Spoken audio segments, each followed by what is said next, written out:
pessoas têm dificuldade para entrar. A gente está aguardando só mais um pouquinho para o pessoal conseguir entrar para essa aula, tá? O que é que você acha, Rebeca? Você está com o vídeo aí na agulha, aquele vídeo da Bob, para eu mostrar de novo? Enquanto a gente... Para quem não conheceu ainda o vídeo da campanha, conhecer. Acho que a gente podia colocar o videozinho para rodar enquanto entra. Deixa eu ver se tem mais algumas mensagens aqui do WhatsApp. Tentando achar aqui o vídeo.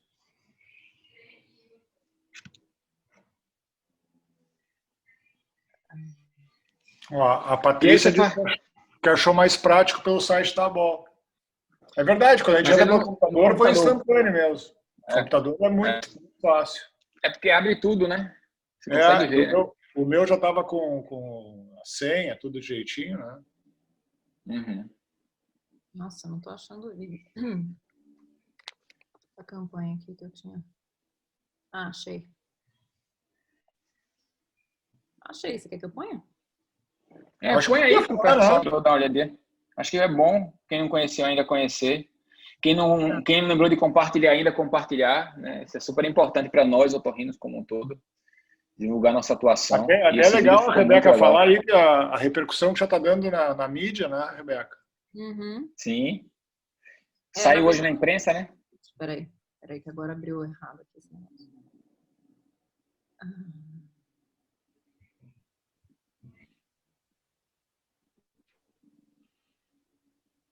Mas o pessoal está conseguindo entrar, ó, já subiu para 54, acho que o pessoal está conseguindo entrar. Na verdade, a gente... Ó, Rodrigo. Vou rodar. O pai e a mãe de Rodrigo estão vendo um filme quando ouvem um barulho alto vindo do quarto dele. Será que ele está acordado? Não, Rodrigo está roncando e não parece dormir muito profundamente. No dia seguinte, Márcia, mãe de Rodrigo, conversa com Joana. Ela comenta que ele está roncando e acha que ele não está dormindo bem. Joana alerta Márcia que isso pode atrapalhar o desempenho dele.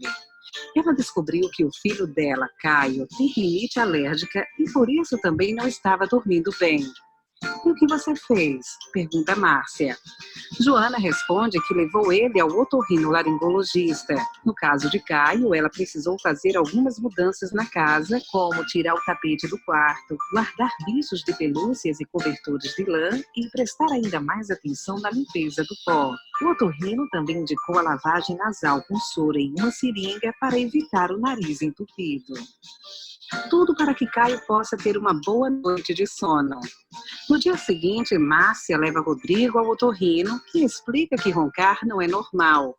Ele lista diversos problemas que a criança pode ter: comportamento agitado, irritabilidade, dificuldades na escola, sonolência e alterações de crescimento. As principais causas do ronco são o aumento das amígdalas e da adenoide. O otorrinolaringologista é a pessoa certa para tratar disso. Não deixe de procurá-lo para que seu filho possa sempre ter uma boa noite de sono.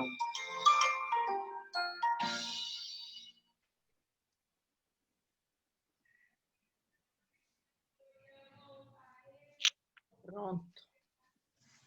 Essa campanha, na verdade, começou agora em agosto, mas a gente vai acabar estendendo ela para o mês de setembro, né, Geraldo?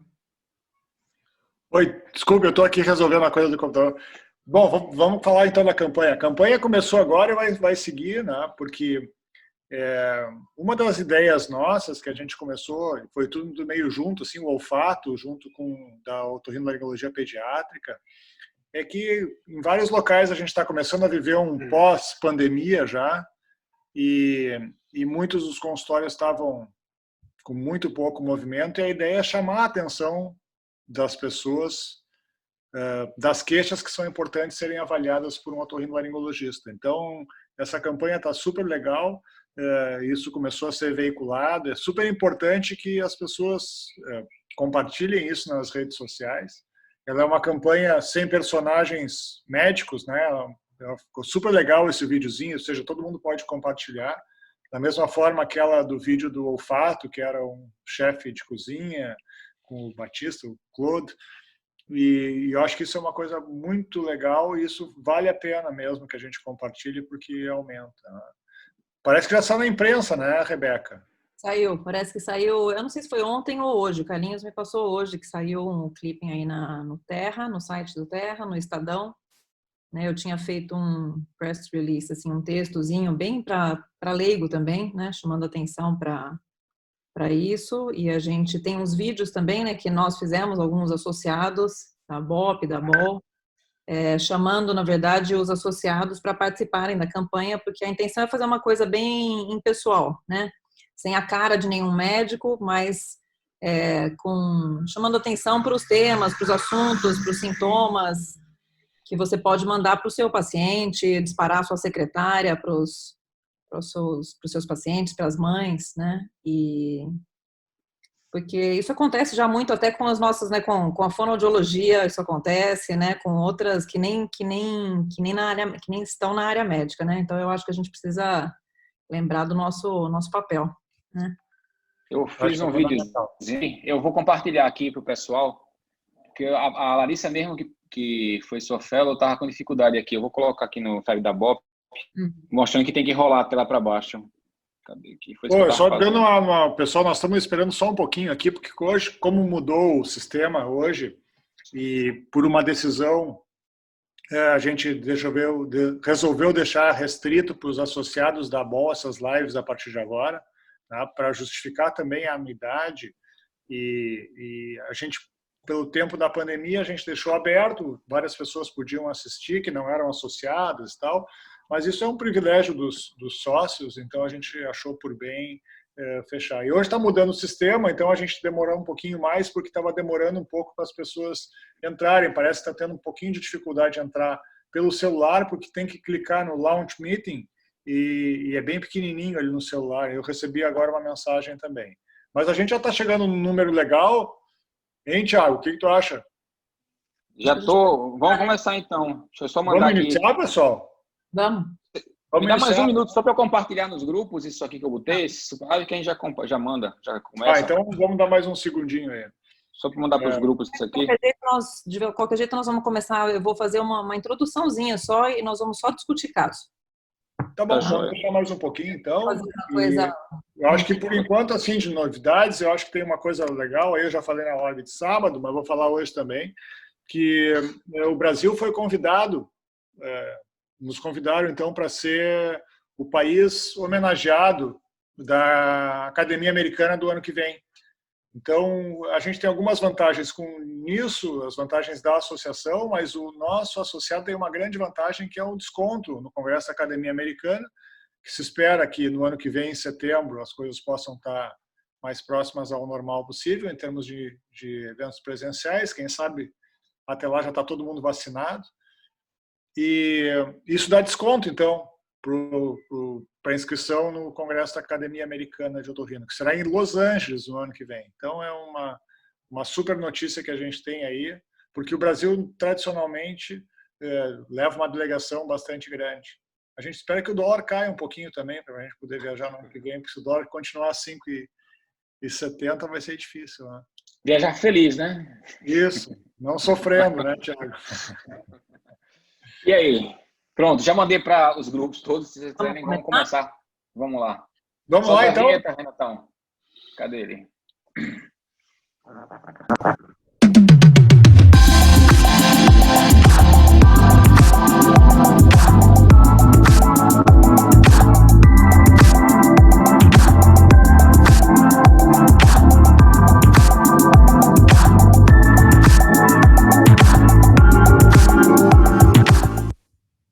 Olá, boa noite. Vamos começando hoje a nossa super live a BOL no mês de setembro.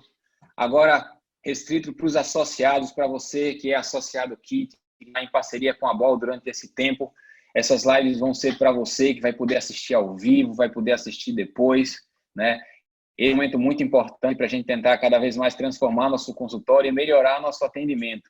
E é por isso que a gente tem esse tema hoje tão importante para o nosso dia a dia, que é o extidor da criança. Mesmo que você não faça otorrinopediatria, eventualmente uma mãe desesperada que é paciente sua, que operou de septo, pode lhe procurar porque a criança dela, o recém-nascido, está fazendo um barulhinho enquanto dorme, enquanto chora, enquanto se alimenta. E você é fundamental, você é uma parte muito importante da nossa associação. A nossa associação existe porque nós, otorrinos, somos capacitados para tratar essas doenças. A gente é muito importante como uma ação que você possa oferecer para o seu paciente, seja o melhor tratamento, seja o melhor encaminhamento para todas as doenças da nossa área. E estamos aqui hoje com esse super time de craques, a nossa presidente da BOP, também professora da Unicamp e coordenadora da parte de via aérea lá, doutora Rebeca Maunsell. Temos também a Melissa Avelino, que é pós-doutora em otorrino pela Unifesp. Ela é professora associada e chefe do departamento de cirurgia da Faculdade de Medicina da Federal de Goiás, tá? Além de professora também da PUC. O nosso professor José Lubianca, que é professor associado do Hospital Universitário, Hospital Federal, da Universidade Federal da Santa Casa de Porto Alegre, lá junto com o professor Geraldo, chefe também do Serviço de Otorrino da Santa Casa de Misericórdia e do Hospital da Criança Santo Antônio. A doutora Cláudia, que é preceptora da residência médica das clínicas de Porto Alegre, tá? Com doutorado e pós-doutorado em pediatria federal do Rio Grande do Sul, e fez um Research Fellow lá em Cincinnati, que é um serviço muito reconhecido nessa área, em 2016 e 2017. E o nosso amigo Vitor Guochen, que é preceptor-chefe lá dos residentes da Escola Paulista de Medicina e chefe da clínica, né, da disciplina de otorrino pediátrica do departamento lá da Unifesp, Escola Paulista de Medicina. Presidente Geraldo, vamos ter dissecções ao vivo e coisas incríveis a seguir nas Super Lives. Conta aí só um pouquinho para a gente não demorar mais. Bom, boa noite a todos. Obrigado aos colegas aqui da Otorrinolaringologia Pediátrica, todos amigos brilhantes que vão fazer parte dessa live de hoje. E acho que a gente está preparando umas coisas diferentes, né, Tiago? A gente quer mudar um pouquinho o perfil das lives aí, sempre tentando inovar. E agora vem aí uma série de dissecções anatômicas orientadas para a cirurgia. E serão dissecções mesmo, apresentadas por pessoas assim sensacionais. Qual é o nível de spoiler que a gente pode dar aqui, Tiago? Ó, vamos começar com a dissecação ao vivo, direto de Jacksonville para todo o Brasil, né? Então, assim, a primeira vai ser sobre nariz e seios da face. E a gente convidou nada mais, nada menos do que o professor Henrique Iturriaga, que é um colega da Venezuela que emigrou por razões políticas do Chaves para os Estados Unidos. E ele é o coordenador do laboratório de Jacksonville, da Medtronics, onde tem um curso lá sensacional de dissecção. Vários brasileiros participam, é feito para o mundo inteiro, mas tem um grupo de brasileiros, latinos, que vai 2 a 3 vezes por ano. E aí, então, o Henrique vai fazer essa dissecção com toda a estrutura do laboratório da Medtronic, que é realmente sensacional. E ele vai estar acompanhado pelos parceiros dele, que servem como professores e monitores lá, né, Tiago? Isso. Miguel Pepedino. O Miguel vai estar junto, o professor Aldo Stan também vai estar junto, e mais algumas pessoas que a gente vai confirmando aí, vai falando com o pessoal. Vamos deixar na expectativa. O spoiler é só esse inicial, então. Isso será na próxima semana já, né? Isso, na terça-feira já da semana que vem. Na outra semana, vamos ter osso temporal, né? Com o professor João Laércio, o Testa, o Joel Lavinsky, e laringe também, lá com o pessoal Domingos, Rui. Vai ser bem legal esses momentos. Então, eu acho que vão ser coisas diferentes aí que a gente está fazendo, que eu acho que vai ser muito bacana ter isso. Acho que vai ser a primeira vez essas dissecções aí que a gente vai ter dessa forma. Então, vamos lá? Vamos começar? Vamos lá. Bora! Então.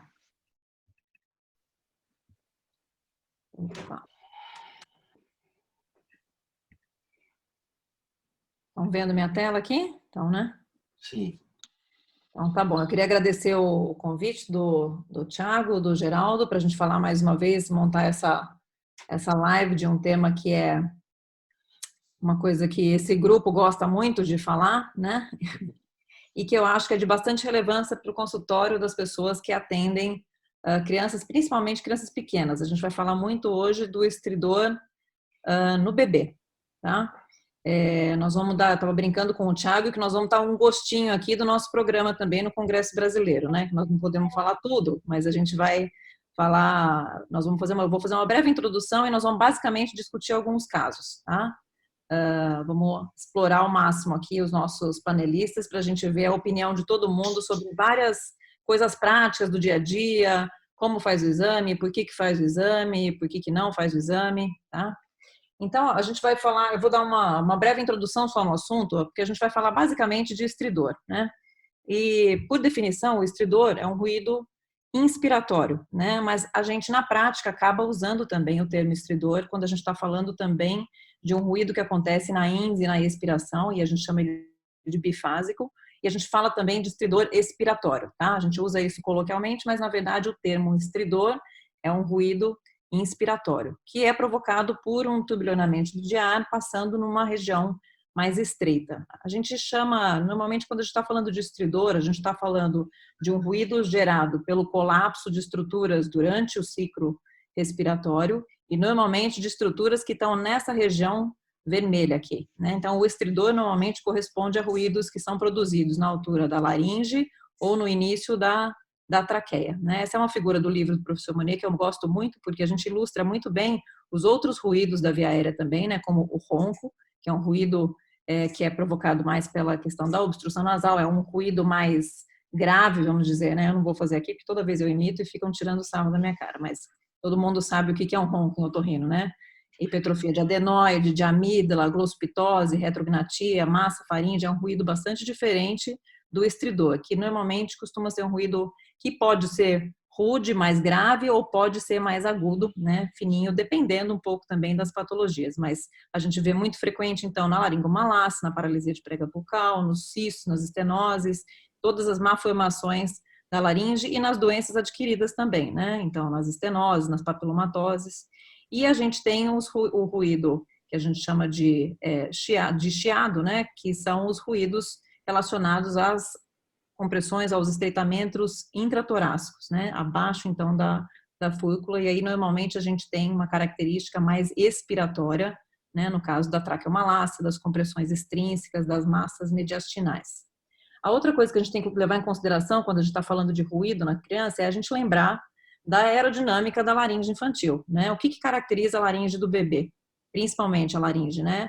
É uma estrutura mole, né? É uma estrutura que se colapsa e se movimenta e que oscila de volume durante o ciclo índice expiratório. E quando a gente tem um aumento da pressão, da resistência da via aérea superior, a gente pode ter colapsos e retrações da laringe, mesmo quando a gente não tem uma obstrução no nível da laringe. Então, esse é um bebê com uma obstrução nasal importante, por uma atresia médio-nasal, e a gente vê uma retração de fúrcula aqui que tende a ser confundida com uma malformação laríngea também. Então, essa é uma característica da via aérea da criança, muito diferente do adulto. A outra coisa que a gente tem que lembrar é que muitas vezes a gente enxerga uma alteração, mas a gente pode ter associações de lesões. E a gente pode ter lesões, e isso normalmente a gente se manifesta com uma evolução atípica daquilo que a gente está vendo. Então, a gente vê uma lesão, a gente espera um tipo de evolução, e aquilo evolui de uma forma diferente. Então, a gente tem que lembrar que a gente pode ter mais do que aquilo que a gente está enxergando com o nosso exame em consultório, né? Essa é outra figura que eu gosto muito do livro do professor Monnier, porque mostra pra gente que o porquê que as pessoas usam o estridor muitas vezes como sinônimo de laringomalácia, né? Porque metade das vezes, ou mais da metade das vezes, a gente vai acertar quando a gente chuta uma laringomalácia. Mas a gente tem uma lista de outras patologias, e que a gente vai ilustrar um pouquinho aqui nessa discussão de casos, é muito importante, principalmente essas duas primeiras, a paralisia de prega vocal e a estenose subglótica congênita, né? E essas patologias todas, essas setas verdes, amarela, vermelha aqui, verde para mostrar para a gente que são patologias que a gente seguramente faz diagnóstico com o nosso exame físico em consultório, com a nasofibroscopia. As amarelas, muitas vezes a gente faz com o nasofibroscópio também, e a vermelha não, a gente vai ter que levar para o centro cirúrgico. Mas olha a quantidade de diagnósticos possíveis com um simples exame físico, né? No sábado, na live de obstrução nasal, a Larissa, que estava na mesa, né, a nossa jovem otorrino, fez um comentário que eu gostei muito, que é o fato de que a gente tem um diferencial em relação aos pediatras, por exemplo, que ouvem esse mesmo ruído e que a gente simplesmente consegue examinar essas crianças, né? Esse é o nosso diferencial. Então, não faz sentido a gente atender uma criança com estridor e conduzir o caso da mesma forma que o pediatra conduz, né? Porque a gente não tem olho na orelha, né? A gente não tem olho na orelha, apesar de como na laringe, né, a gente ouve uma pessoa com edema de Heinck, uma voz, e a gente fala, isso parece um edema de Heinck. A gente ouve um estridor e com o passar do tempo, muitas vezes, todos nós aqui na mesa e com certeza muitos dos participantes, isso aí parece uma laringomalácia, não, isso parece mais uma paralisia. Pode ser, mas a gente pode se enganar muito, né? Por exemplo, alguns exemplos de ruídos.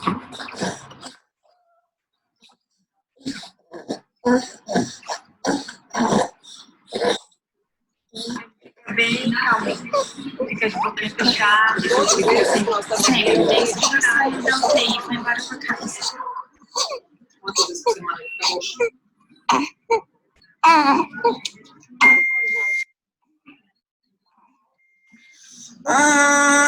Algumas vezes bifásico, o corpo mais fininho, mais grave. E desse quadro todo aqui que eu estou mostrando para vocês, só uma criança tem laringomalácia. E não é essa. E não é essa também. E não é essa também. Nem essa daqui.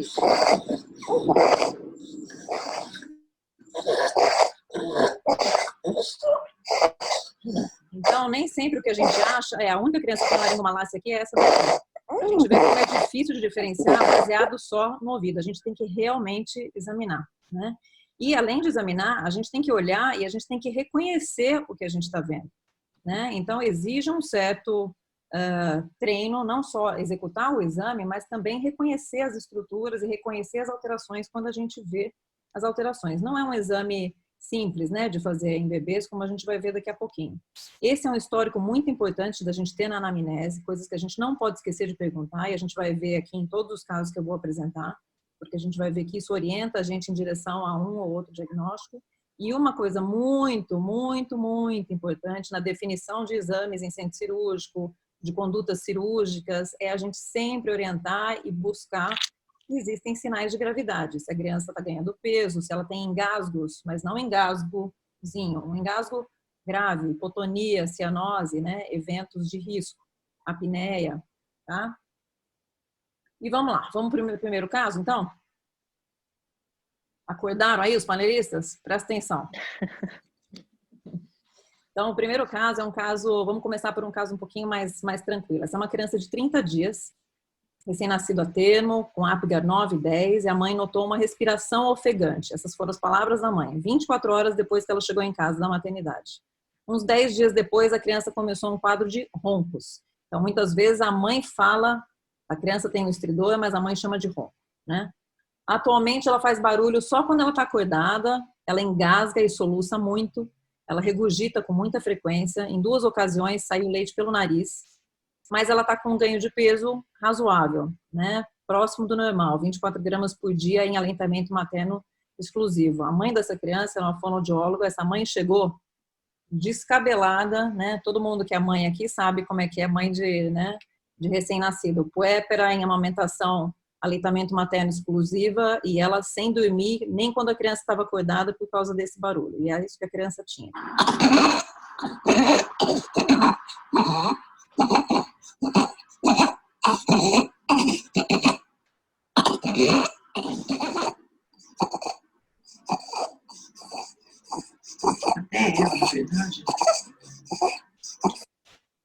Tá? Isso é uma parte do exame que é interessante de fazer no consultório, a criança mamando, porque essa é a queixa dela, né? Bom, alguém aqui dos panelistas, alguém tem alguma recomendação especial para fazer um exame nessa criança? Alguém não faria um exame?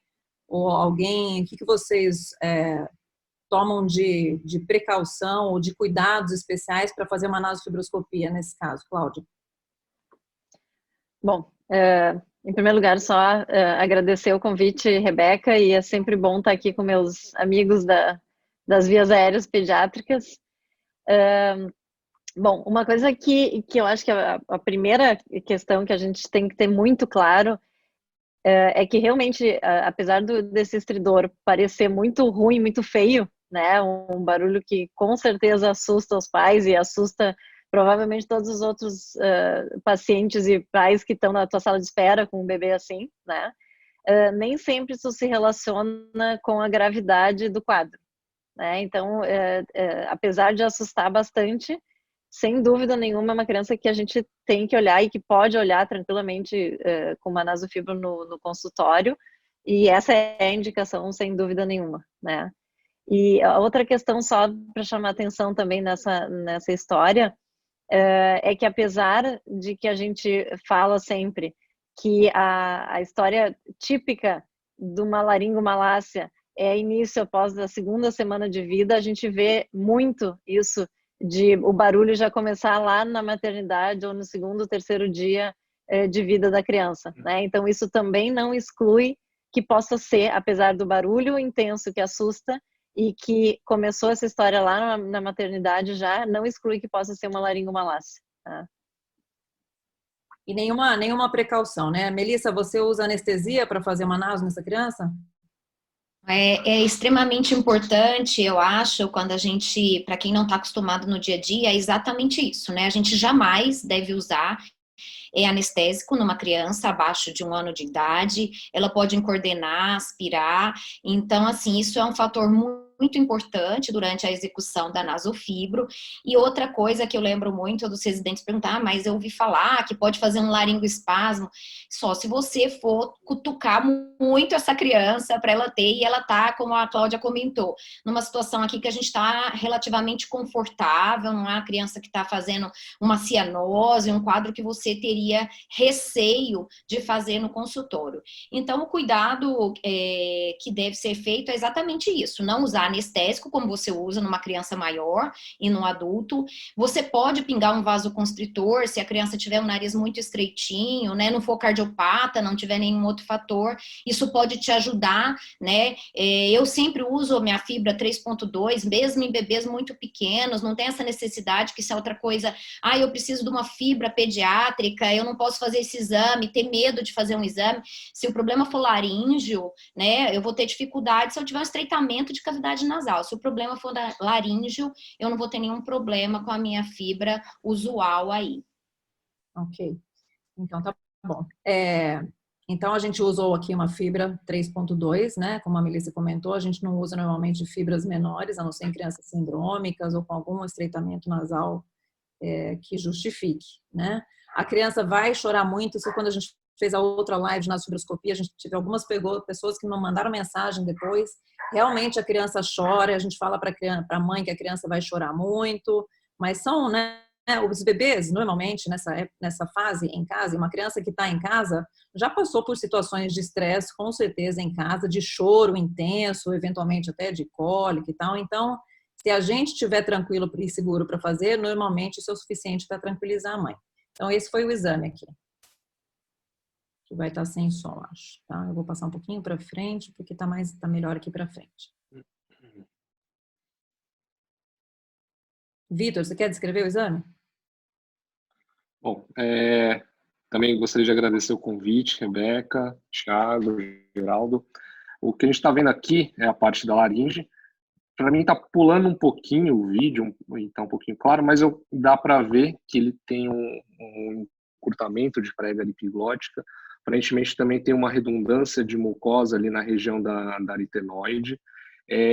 Lá na Escola Paulista de Medicina, a gente gosta de adotar aquela classificação de Owney, que a gente acaba separando a laringomalácia em 3 tipos, né? Então, a gente tem o tipo 1, com a redundância de tecidos na região da aritenoide, tipo 2, com esse encurtamento de prega epiglótico, e tipo 3, quando a epiglote acaba caindo para o adito laríngeo. Então, nesse caso, eu classificaria como uma laringomalácia tipo 1 e tipo 2. Tá. Lubianca, você quando faz um exame para laringomalácia, você vê bem a prega vocal? Olha, nem sempre, inclusive é um dos critérios, né, de eventualmente assim maior gravidade, digamos da laringomalácia, se a gente não enxergar a prega vocal durante esse exame. Nesse caso aí a gente, se vocês verem bem, também não está enxergando, né? Agora apareceu um pouquinho ali, tá? Mas é um dos critérios, né, para a gente considerar ir adiante ou não. mas principalmente o que determina ir adiante ou não é a clínica da criança, que não é compatível, nesse caso, com necessidade outra, né? Pelo menos por enquanto. Ela ganha peso, vocês veem que ela tem uma aparência bem tranquila, né? Então, não vejo uma indicação maior. Ok. E com relação ao tratamento clínico, Lubianca, você usaria nessa criança? A história, então, resumindo, é um ganho de peso razoável, né, próximo do normal, mas ela tem muito engasgo, tem regurgitação. Soluço, né? Soluço, exato. Ela tem uma clínica compatível com refluxo gastroesofágico, que nem sempre é fácil separar a doença do refluxo fisiológico que a criança pode ter. Mas como ela tem manifestação de estridor, ela tem uma laringomalácia ao exame, eu faria sim o tratamento clínico com o Losec e eventualmente ali o Label associado, mas normalmente eu faço isolado só com o Losec. Ok. Ô, Cláudia, você quer comentar um pouquinho sobre a questão da classificação de gravidade de malácia, leve, moderada, que a gente tem uma classificação, né? Eu uso muito essa classificação para pensar em tratamento. E você? Isso. E como eu citei antes, a gente não seguia pelo barulho, né? Não é o barulho mais intenso ou menos intenso. Também não é a classificação através da fibro, né? Esse exame aí, a nasofibro no consultório, não vai me dizer se é leve, moderado ou grave, né? Então, mesmo como o Lubianca comentou, mesmo que eu não veja a prega vocal, eu posso não estar vendo nada, mas o que vai determinar a gravidade da laringomalácia e se eu vou tratar ou não são esses sintomas associados, né? Então, como tu comentou ali, os engasgos que essa criança tem, né? Eventualmente cianose, apneia. Então, assim, só engasgos a gente não considera grave, né? Até porque geralmente responde muito bem ao omeprazol. Mas aí sim, aquela criança que faz apneias, que tem cianose, que não está conseguindo se alimentar e ganhar peso, né? Apesar da questão do ganho de peso ser um sinal tardio já, a gente não espera chegar a pouco ganho de peso para daí sim tratar e indicar eventualmente uma cirurgia ou um tratamento do refluxo, né? Okay. Eu não coloquei aqui a classificação, mas é muito simples, né? A classificação em leve é só barulho, né? Qualquer coisa que não seja só barulho é moderada. E a partir de moderada a gente começa a pensar em tratamento clínico. Vocês concordam? Eu também baseio muito nisso. Eu independente do achado, a laringomalácia moderada eu sempre trato. Embora, né, como a Lubianca falou, às vezes a gente tem clínica de refluxo independente se é uma laringomalácia moderada, a minha experiência é que essas crianças tendem, e essa criança aqui, ela tá ganhando 24 gramas por dia. Não é ruim, mas não tá dentro dos 30 ali, que é o ideal para uma criança com 30 dias de vida. Então, só por isso, aí, ela já configuraria, não pelo barulho, como a Cláudia colocou muito bem. Muitas vezes a gente vê uma criança que faz um barulho enorme, mas ela tá gorda, ela tá ganhando 50 gramas por dia, ela não tá tendo nenhum sinal de gravidade. A laringomalácia moderada, eu também sempre tento tratar, e principalmente peço para o pediatra pesar com 15 dias, porque muitas vezes essa criança, eu falo assim, tem aquela fase que o pediatra fala, isso aí, hoje eu atendi uma criança, foi muito engraçado, deve ser resto de parto. Tem essa lenda que fica às vezes, né, o ruído aí muito tempo até o pediatra se dar conta que é bom encaminhar para o otorrino, e aí depois fica essa resistência toda em entrar com o Losec. Então, assim, eu costumo entrar e mando uma carta para o pediatra e falo, eu quero que pese daqui 15 dias, porque às vezes se a gente não vê grandes ganhos, tudo bem, mas na moderada, eu considero isso sim um critério para iniciar o tratamento anti-refluxo. E na severa nem se fala. Na verdade, eu peço para a família pesar toda semana. Tem um postinho, tem alguma coisa perto de casa, vai pesar. Que às vezes não é possível, né? Principalmente os casos de SUS, a gente tem mais dificuldade, mas pelo menos a cada 15 dias, mesmo porque também a resposta do Losec, tem paciente que a mãe nota bem imediato, principalmente em relação àquele refluxo, a engasgo, como a Cláudia também colocou, mas 15 dias eu acho um bom tempo para você reavaliar essa criança em relação a ganho de peso e resposta ao tratamento anti-refluxo também. Quanto tempo você dá de tratamento clínico? Ou qual critério que Então, você... pensando nesses casos, quando a gente já classifica clinicamente a laringomalácia em laringomalácia moderada, né, que a gente sabe que a doença do refluxo gastroesofágico é a mais prevalente associada aí à laringomalácia, é mais ou menos nesse tempo aí que a Milis falou, 15 a 30 dias, né? É importante, uma coisa que eu também gosto de falar com os pais, né, que é como se fosse aquela relação da bolacha Tostines, né, que o pessoal que é mais novo às vezes não sabe. A gente não sabe se a laringomalácia que piora o refluxo, né, por criar aquela pressão negativa e voltar aquele ácido, ou se é o próprio ácido do refluxo que acaba aí demaciando e às vezes piorando um pouco mais o quadro da laringomalácia. Então, acho que sempre vale a pena, quando a gente pensar já na laringomalácia moderada, já iniciar o tratamento anti-refluxo. Mas por 15, 30 dias. Mas você vai manter, você vai tirar depois de 30 dias? Não, depende como que vai voltar. Se estiver mantendo bem, se teve melhora do sintoma, principalmente dessa clínica de refluir o leite, tudo, eu manteria. Vou mantendo e vamos acompanhando mensalmente esse caso. Tá.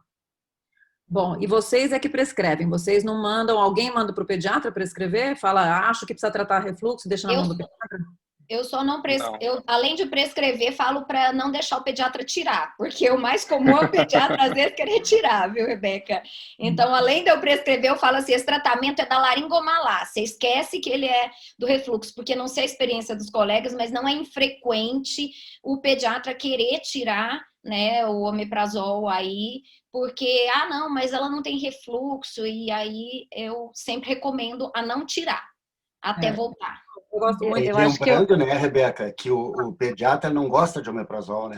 Antes do primeiro ano de vida. É incrível, assim, é uma resistência enorme. Opção, né? Agora a gente não tem muita escolha, né? Eles não têm muita opção, então, né?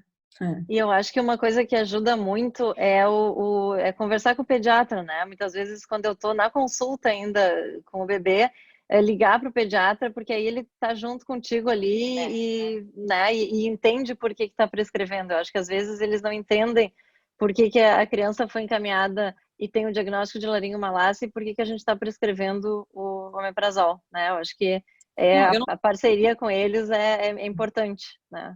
Eu tenho tido muitos problemas justamente por isso. Ligar, conversar com o pediatra e muitas vezes o que eu faço é devolver a criança para o pediatra e ele fazer o acompanhamento e ele ver o ganho de peso e eu vou ver essa criança depois. Então, o pediatra se sentir parte do time, né? Concordo. Uma coisa que eu gosto de fazer, às vezes, também é compartilhar o exame com eles. Eu sei que, muitas vezes não entendem, mas só de ver aquela imagem da laringe e ver o som da criança, eles dão uma assustada e eles ficam mais concordantes com o tratamento. Alguém encaminha, nesse caso aqui, essa mãe era fono, tá? Trabalhava numa clínica de fonoaudiologia antes. E ela questionou isso e queria e tal. Eu encaminhei, pedi, sim, conversei com a fonoaudióloga que trabalha comigo, que trabalha com deglutição, para uma orientação. Tem orientações simples, na verdade, de fracionamento de mamada, de sucção não nutritiva, de esvaziar o seio e oferecer um seio menos cheio para a criança, de desapertar a fralda para não ficar comprimindo o abdômen da criança. Dicas pequenas, mas que às vezes ajudam. No caso dessa daqui, por exemplo, ela fez isso, tranquilizou ela também um pouco em relação ao segmento, sabe? Essa criança voltou, então eu comecei aí o Losec e eu dei ranitidina à noite também, no Bianca. Esse é o único caso que eu vou mostrar hoje que foi antes da pandemia, né? Então, ela voltou 25 dias depois, estava melhor usando o Losec, a ranitidina a criança não estava conseguindo tomar, ela vomitava quando tomava. Ela tinha tido, na véspera dessa consulta, ela tinha tido um episódio de engasgo e a mãe chegou assustada com esse episódio de engasgo, vômito, refluxo pelo nariz de novo, perda de fôlego rápida, mas teve. Mas como estava ganhando bem peso, eu ainda fiquei firme na minha conduta e não mudei nada, tá? E aí, 50 dias depois, ela volta ainda só melhorando, a ponto agora da mãe estar falando voltar a trabalhar já. Então, assim, e bem barulhenta ainda, né? Esses são vídeos que ela mandou de casa.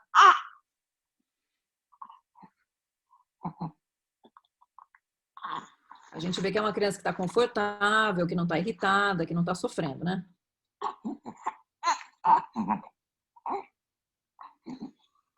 Barulho bem menor quando ela não está mamando, né? Dormindo. Bom, essa mãe, nessa consulta, 50 dias depois, ela já estava com quase 4 meses, a mãe não queria tirar o Losec, porque ela achava que ela regurgitava muito quando tirava o Losec, né? Alguém aqui encaminha para o gastro? Não. Não, né? Quando Porque, a evolução na verdade, é boa, eu falei, assim, não. É. eu acho que o gastro ainda tem uma tendência maior que o pediatra, às vezes, de retirar, né? É assim, quando é paciente de consultório, é muito fácil esse feedback aí, como vocês falaram, de ligar e falar. Nem sempre no SUS a gente consegue isso. Então, eu acho que passar no gastro, primeiro, às vezes vai ser difícil a criança conseguir essa consulta, e às vezes, por ele não compreender, pode mexer na medicação. Eu tento eu mesmo tatear o uso aí do Losec. E às vezes uso prolongado, e nesses casos assim, se tem regurgitação, às vezes eu uso até a criança iniciar a papa mais pastosa, porque aí vai diminuir naturalmente o refluxo, aí eu mantenho até começar essa ingesta do pastoso. Uma coisa importante com a ranitidina, que eu queria chamar a atenção, é que aqui no Sul, pelo menos, os pediatras gostam muito, tá? Muito mais do que o omeprazol, por causa dos riscos, eles acham que tem omeprazol no primeiro ano de vida. Mas, basicamente, a gente tem que lembrar lá da farmacologia. A ranitidina tem um efeito que a gente chama de taquifilaxia, que depois que passa de 15 a 20 dias de uso contínuo, ela perde completamente o efeito. É a mesma coisa que não usar. Então, é inadequado dar ranitidina por longo prazo, né? Porque simplesmente não vai funcionar. Então, isso é uma coisa importante chamar a atenção aqui para nós, no Rio Grande do Sul. É muito comum aqui em Porto Alegre vir já o paciente tratado do refluxo, mas tratado com ranitidina. Tá? Agora então, não mais, né, Lubianca? Não, aqui sim. Aqui sim. Agora não tem mais, né, a ranitidina? Saiu, né, do mercado. Do mercado. Agora você resolveu o seu problema aí no Sul. Graças a Deus. Bom, essa criança evoluiu super bem. O próprio pediatra que parou o Losec em concordância com a mãe aí aos 10 meses. Essa é ela hoje, tem 1 ano e 4. Segundo a mãe, faz um barulho. Eu conversei com a mãe, até falei com ela anteontem.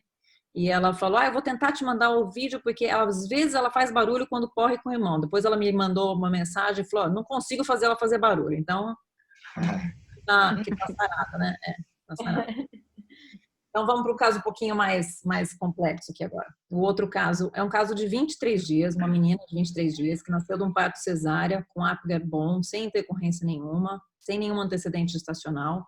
Com 12 horas de vida, ela começa um desconforto respiratório, dificuldade para mamar, precisa de um catéter nasal, não melhora, vai para uma VNI, transferida para uma UTI neonatal, porque ela não estava no hospital onde ela nasceu, que não tinha.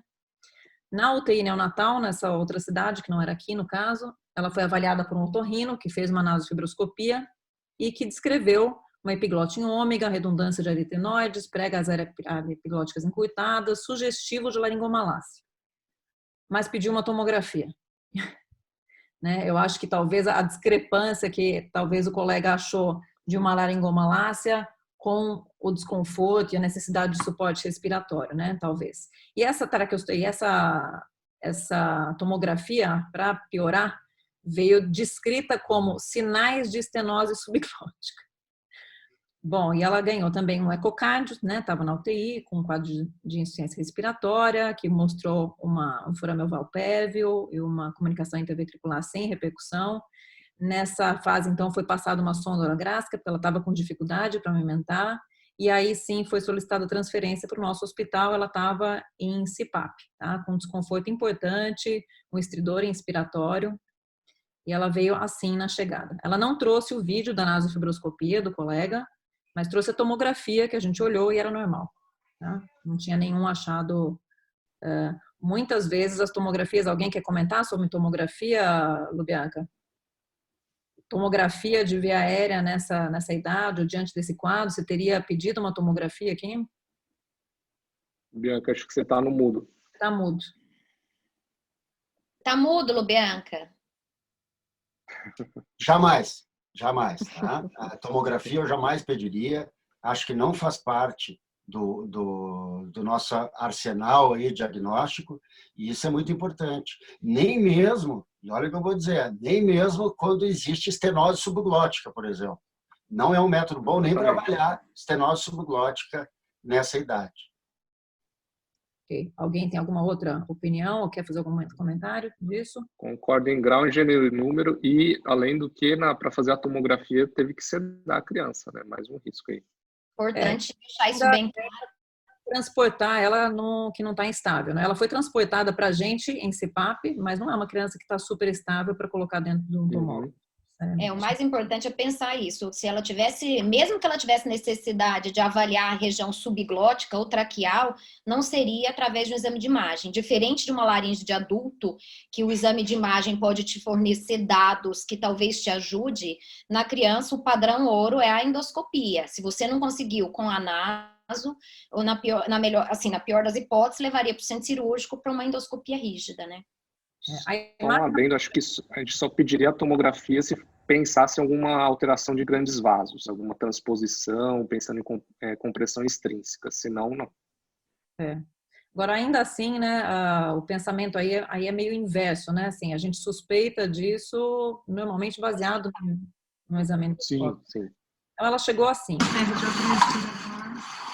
Olha, tem um solto, ó. Não tá usando. Tem uma retração importante. Ela não está sedada, tá? Não está sedada. Ela está realmente um pouco calma demais, saturando em torno disso. 92 até 95 com o CPAP, tá? Bom, o que a gente vai fazer aqui agora, Cláudia? O que você quer fazer? Vamos pedir outra toma? Nem pensar, né? Acho que isso é a única coisa que todo mundo concorda aqui. Acho que a dúvida é fazer um exame à beira-leito ou levar direto para o centro cirúrgico, Cláudia? Em geral, mesmo, né, a não ser que a gente tenha o exame da nasofibro, a imagem, o vídeo mesmo, eu repetiria esse exame acordado, principalmente assim, para a gente excluir que não tenha outras coisas, que não seja uma paralisia de prega vocal, por exemplo, e o colega eventualmente não tenha experiência nisso e colocou no laudo ali como sendo uma malácia e é outra coisa, né? Mas eu acho que pela gravidade da criança, de qualquer jeito ela vai acabar precisando talvez um exame em centro cirúrgico para a gente olhar toda essa via aérea, né? Mas eu repetiria a nasofibro acordada, para a gente ter uma ideia do que a gente está vendo aí nessa via aérea, né? Ok. Bom, e ela está dentro da UTI também, né? De qualquer maneira. Então, esse é o exame dela à beira-leito, né?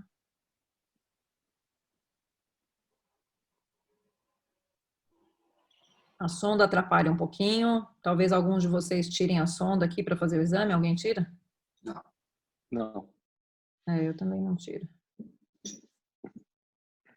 Curioso aqui, vocês querem descrever, Lubianca, é muito diferente essa laringe daquela outra?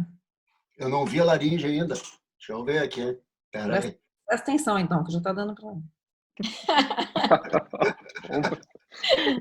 Então tira a sonda, Lubianca, se você não está vendo. Não tá um exame fácil mesmo. Vendo da sonda, tá? Mas olha lá. Agora começou a aparecer um pouquinho ali, mas de novo, né? Não enxerguei até agora a prega vocal ali para ver se tem mobilidade ou não, mas daqui a pouco aparece. Ou não, né? Ou não.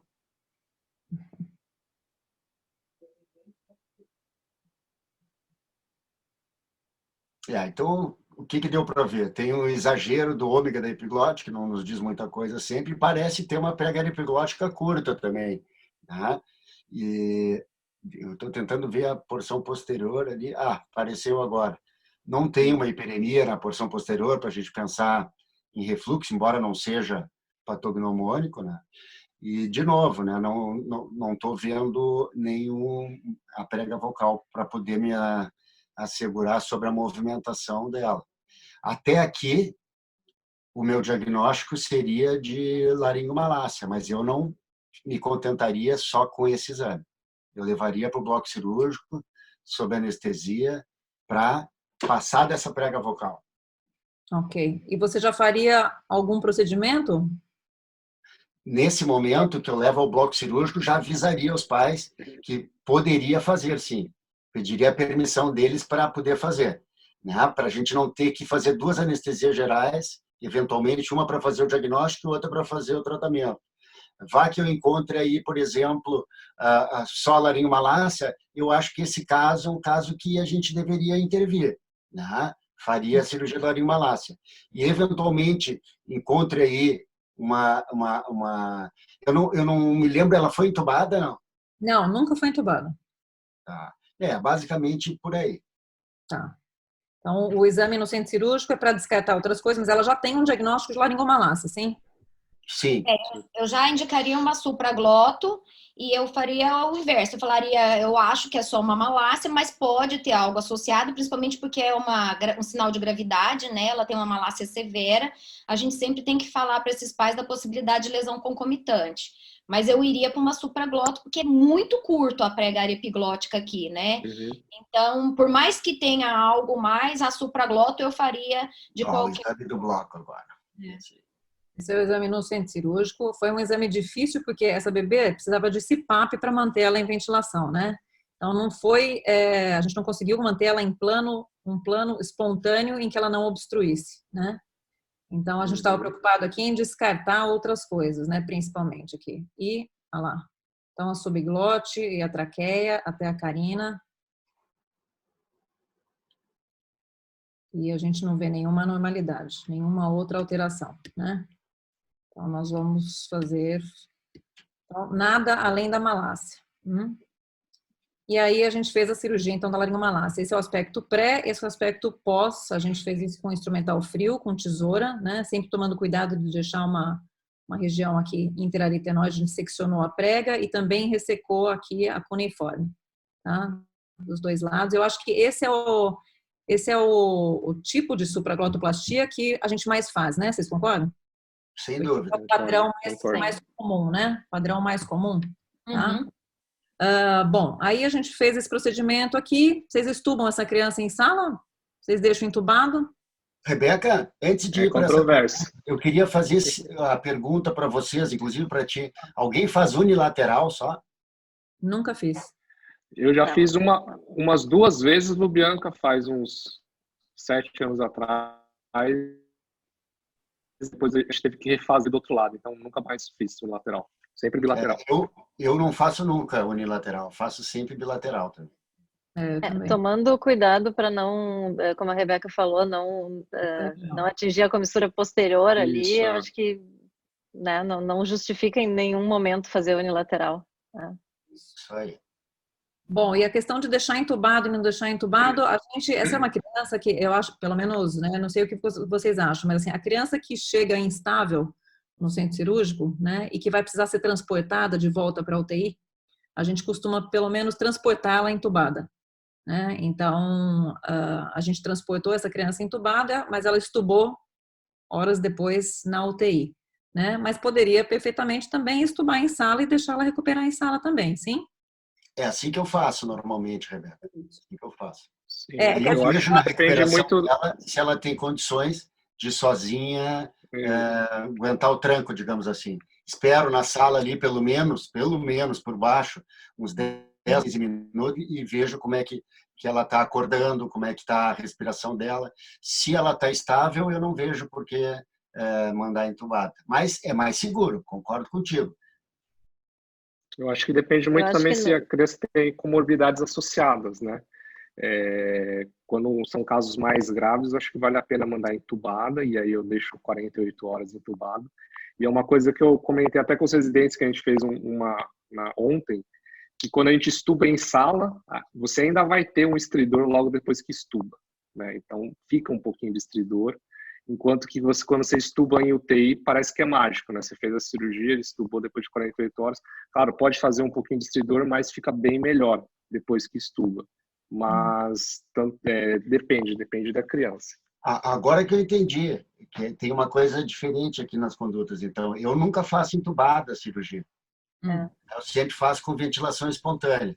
Então, aquela questão que tu me perguntasse a não ser os que vêm entubados, mas mesmo assim, normalmente, a gente consegue fazer em ventilação espontânea. Mas pode optar pelo que quiser. Mas eu diria assim que de cada 10 casos que eu levo à cirurgia, 9,5 eu faço com ventilação espontânea. Então, para mim, seria necessário entubar o paciente depois que ele acorda, se ele tiver com dificuldade respiratória. Entende? Não extubar, porque eu não entubo para fazer o procedimento. Eu acho que só nesse caso, né, Rebeca, como a criança estava precisando de ventilação antes já, e a cirurgia foi difícil, como tu falou, de manter em espontânea, eu acho que aí é questão de precaução, justamente, é um caso específico, eu também concordo com o Bianca, a gente geralmente faz em ventilação espontânea, sem intubação, mas nesse caso específico a criança já estava precisando de ventilação antes, então a gente não tem como ter certeza que era só por causa da laringomalácia e que não vai precisar, eventualmente, por algum outro motivo. Então acho que nesse caso específico, acho que a intubação seria bem... Olha, eu vou falar para vocês, eu opero muito em ventilação espontânea, mas é raro o caso em que, em algum momento, eu não faço algum suporte com o tubo, principalmente no Hospital das Clínicas, onde nem sempre o anestesista é o mesmo anestesista, e o anestesista precisa de um pouco mais de segurança, vamos dizer, para deixar o seu fellow operar, por exemplo. Né? Então, a gente coloca o tubo e a hora que o anestesista acalma, aí a gente tira o tubo e a criança está em ventilação. Eu acho que tem um pouco de controvérsia essas coisas, né? Eu também, Rê, da mesma forma, muitas vezes a gente vai deixar o fellow, alguém fazer, e até mesmo, e que você falou, se não for aquele anestesista, eu não vejo nenhum problema você entubar, mas eu concordo com a Cláudia que é a minoria que eu mando entubado para UTI. Eu prefiro também, como a Bianca falou, deixar já em respiração espontânea no pós-operatório imediato. E às vezes, nesse primeiro momento, fica bem desconfortável. Logo que a criança desperta, é o pior momento. Isso aí que o Shen falou, essa angústia aí, Shen, acontece, mas a gente vai vendo que aquilo ali é por pouco tempo, por isso que o Bianca falou muito bem, 10, 15 minutos, espere ali, que vai normalmente compensar depois. Raramente eu mando a criança entubada. Aqui é o que vocês colocaram, é porque ela já precisava, às vezes tem algo central, a gente teve uma criança que fazia crise convulsiva, e foi diagnosticado depois, né, da supragloto. Então, às vezes, vai ter algum problema aí por comorbidades associadas, né? Essa criança não tinha nada, mas assim, a gente opera no 2º andar, a UTI está no 4º andar, nós já ficamos presos no elevador com criança. Então, quando a gente considera o transporte, a gente tem que considerar tudo, né? E essa criança estava em suporte ventilatório, então a gente transportou, mas isso aqui é no dia que a gente operou. Então ela foi estubada, eu não costumo deixar 48 horas, não.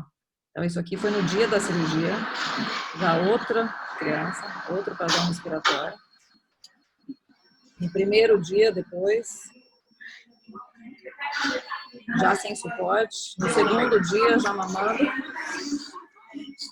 Um pouquinho de ruído ainda. E isso aqui é agora recente. 4 meses, ela está desse tamanho. Né?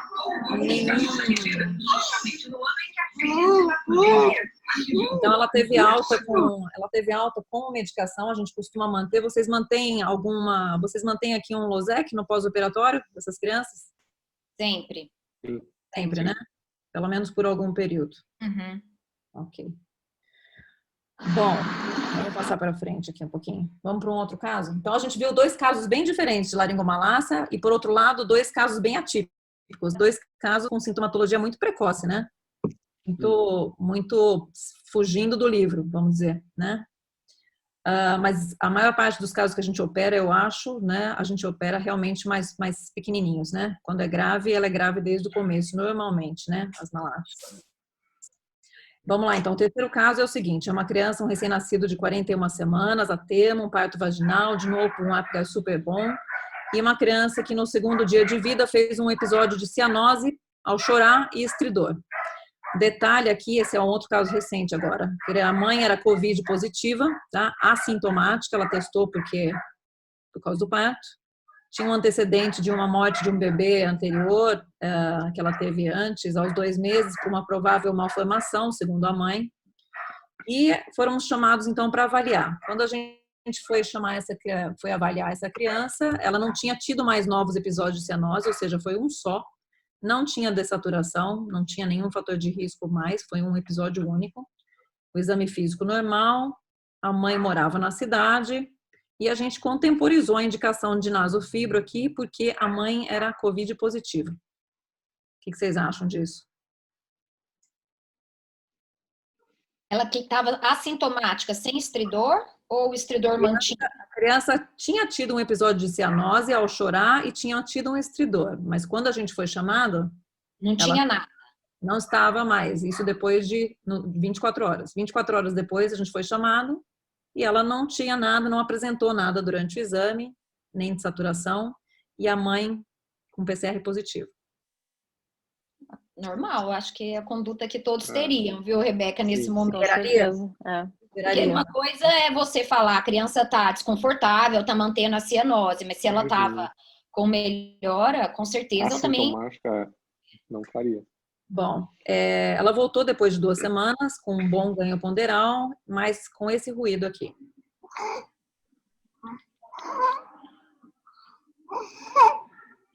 Sem qualquer outro sinal de alarme, tá? Agora já passou 2 semanas, ninguém teve sintoma, tá tudo bem, essa é a mãe que tá com ela, tá? E agora, vamos fazer um exame, não? Com certeza. Certeza. Depois de tudo que a gente falou, não dá para não fazer o exame. Esse é o exame da criança. Eu trouxe esse caso porque, assim, esse é um caso que todo mundo ficou tentado, né? Tá muita dificuldade, né, para fazer os exames e tudo mais. E assim, tá tão bem, só esse barulhinho, será, sei lá o quê. A nossa fono, inclusive, estava com a gente. Ela tá tão bem, tá mamando tão bem.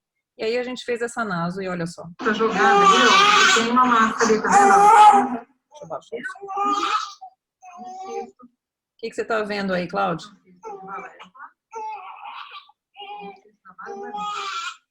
Bom, a gente vê, parece ter uma massa mesmo na valécula, né?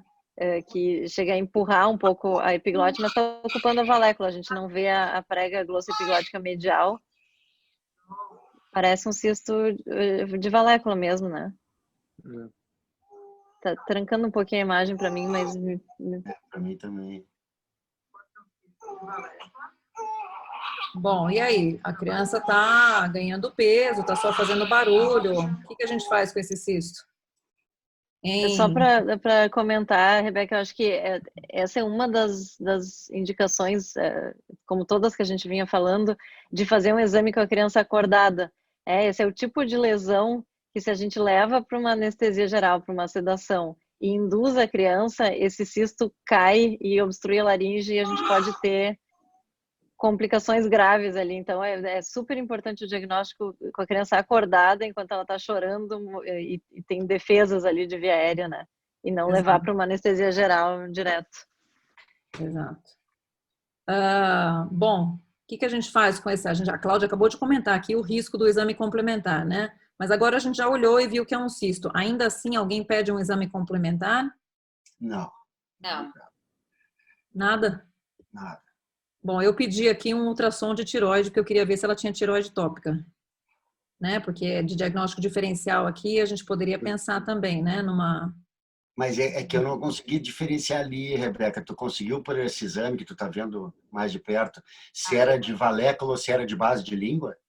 Não dá para saber, né, Lubianca? Não dava para ver bem. A impressão que dava era que era uma lesão na base da língua e valécula, mas ela é volumosa, não dava para ver bem, né? Então, por precaução, eu pedi um ultrassom cervical e a gente viu que era uma tireoide tópica, de qualquer jeito, tá? Tem que operar isso ou não? Eu operaria, porque eu não sei o tamanho que isso vai ficar, né?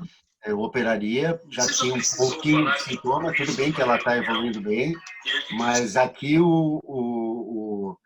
é um procedimento simples de fazer e eu realmente não tenho como prever se esse cisto vai ficar desse tamanho, se ele vai aumentar.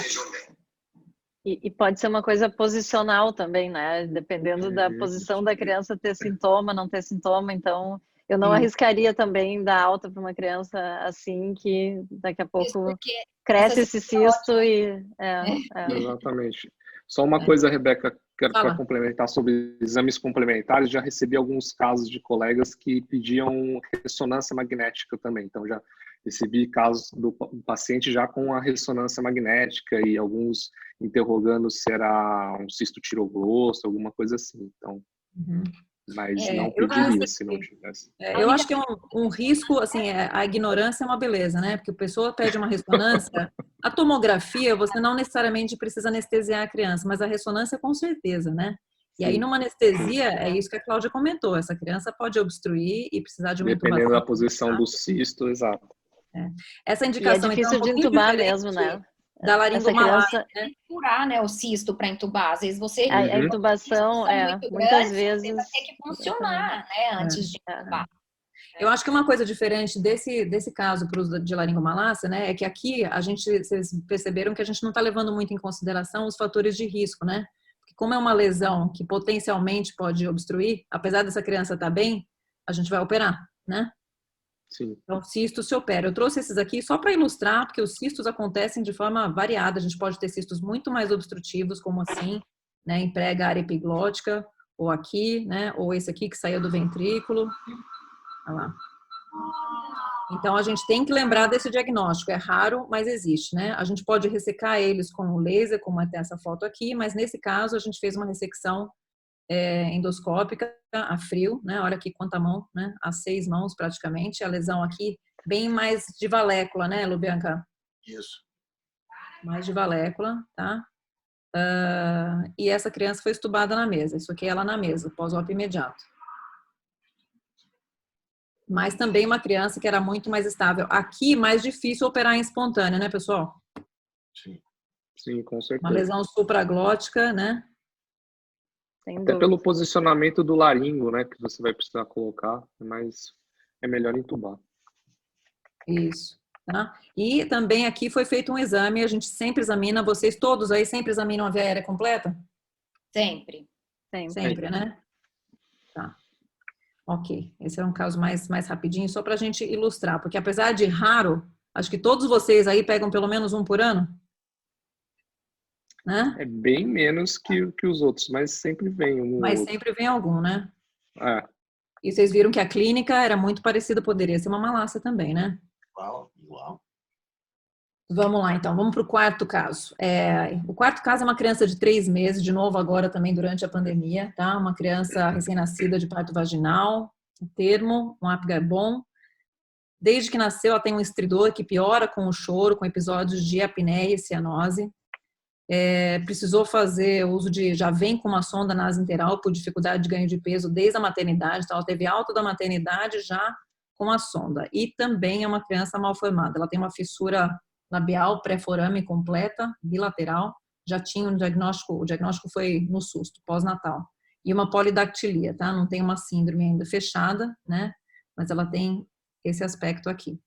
Então, ela nasceu, teve diagnóstico quando nasceu, com esse estridor, desde que nasceu também, com dificuldade para mamar, então já com sonda, e aí ela vem a uma consulta ambulatorial, num ambulatório onde está a nossa fellow também, e a nossa contratada, a Débora, que é minha ex-fellow, e ela chega lá com uma história de que ela está tendo, além de tiragem e o esforço, crise de cianose, e esse quadro clínico aqui.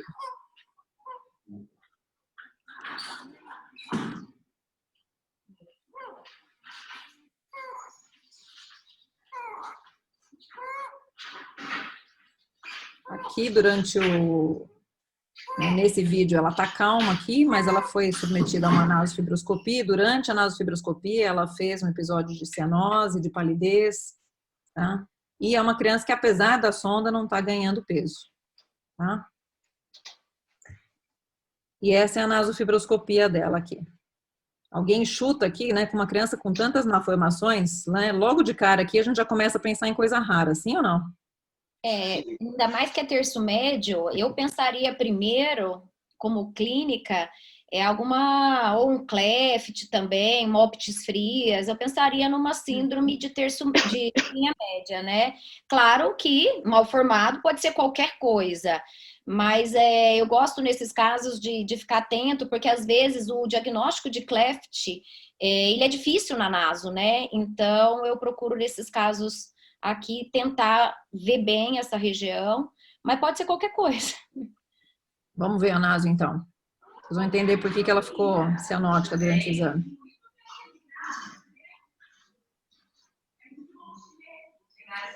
Bem diferente da laringomalácia, a gente consegue ver prega vocal, né? Uhum. A sonda está atrapalhando um pouquinho.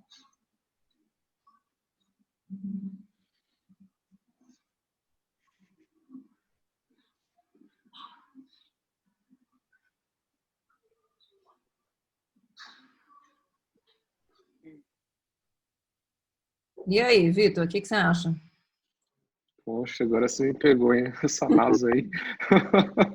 Olha, eu não consegui ver muito bem a abertura de prega vocal. Não sei se tem uma membrana laríngea ou talvez uma estenose. Ficaria na dúvida e levaria para avaliar em centro cirúrgico. Não consigo bater o martelo com essa naso não, viu, Rebeca? Tá. Você consegue, Cláudia? Você viu algum momento aí? A gente teve um caso super parecido, assim, Olha lá, agora, você viu agora? ultimamente. Agora abriu um pouco, né? Mas geralmente, quando a prega vocal não abre bem, assim, a laringe não tem esse movimento claro de abdução, é bem difícil de fazer o diagnóstico diferencial de paralisia de prega vocal e de membrana laríngea, como o Vitor falou, né? Muitas vezes só no exame sob anestesia que a gente vai conseguir fazer esse diagnóstico diferencial e ver o que tem dali para baixo, ou mesmo na prega vocal, na comissura anterior, né? Ótimo, excelente. Bom, acho que nós não vamos nem falar isso, porque nós já falamos tanto nos outros casos, né? Ninguém aqui faria tomografia, ninguém vai pensar logo em traqueostomia, a gente quer saber o que tem, não é isso? Isso. Né? Então, vamos caminhar. Então, essa é a nasofibroscopia que foi feito um exame em centro cirúrgico com a fibra flexível e com a rígida, tá? O exame com a fibra flexível em centro cirúrgico, a nasofibroscopia é esse daqui,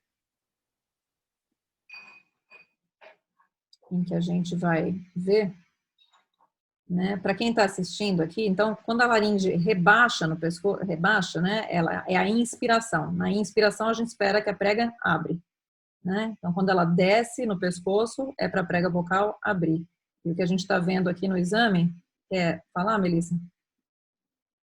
Aqui a hora que a gente vê isso aqui já respira mais tranquilo, né? Porque a membrana, se fosse uma membrana, seria bem extensa e aparentemente aqui a gente já vê que não tem abdução de prega vocal, né? Que como a Cláudia colocou muito bem, esse diagnóstico às vezes é difícil pela naso, a gente tem que levar para endoscopia e aqui fica muito claro, né? Se você seguir o movimento respiratório, que a laringe movimenta, mas que não tem abdução de pregas vocais, né? Confirmando o diagnóstico de paralisia bilateral aí. Foi o que deu para ver até agora, né? Isso é um diagnóstico muito diferente, né, de criança e adulto, né? Paralisia de prega vocal é um capítulo completamente diferente em criança e em adulto, né?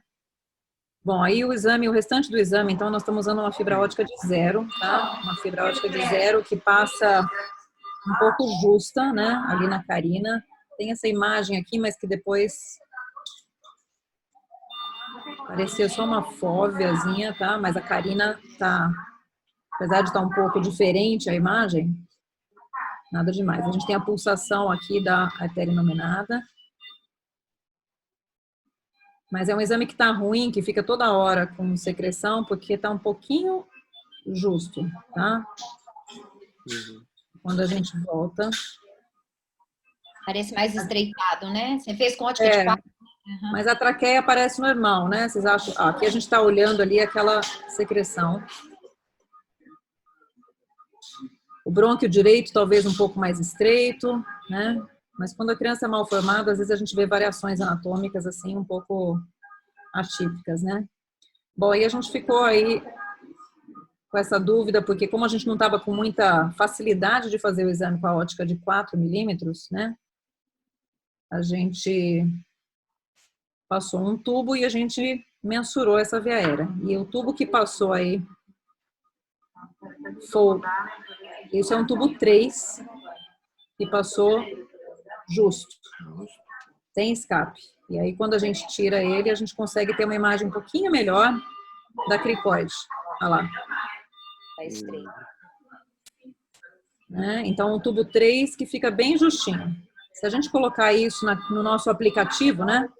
Para quem está assistindo, a gente usa muito um aplicativo, né? Para a gente graduar o tamanho, mensurar o tamanho da via aérea, né? Que é muito simples de ser usado, tá? E se a gente colocar no aplicativo, a gente vai inserir a idade da criança, vamos colocar o diâmetro interno do tubo que passa com o escape, então não é o 3 que a gente usou, seria um 2,5, e aí a gente vê que essa criança tem um grau de estenose, não é um grau importante, né? Uma estenose grau 1, mas ela tem uma via aérea mais estreita, tá? Cláudia, você acha importante examinar com uma ótica de 4 ao invés de começar o exame com uma ótica mais fininha? Você pode comentar isso? Se a gente usa a ótica de 4, a gente tem uma imagem melhor, sem dúvida, né? Mas justamente nesses sindrômicos, quando a gente tem, muitas vezes, como a Rebeca falou, vias aéreas menores, a gente pode causar edema e piorar sintomas nesses pacientes se a gente for com uma ótica muito grande, né? Então, essa criança, se já passou um tubo 3, que tem um diâmetro externo de 4,1, né? A gente vai ter pode causar eventualmente edema. Tem que ser, é um exame que requer cuidado, como todo exame de criança sindrômica, né?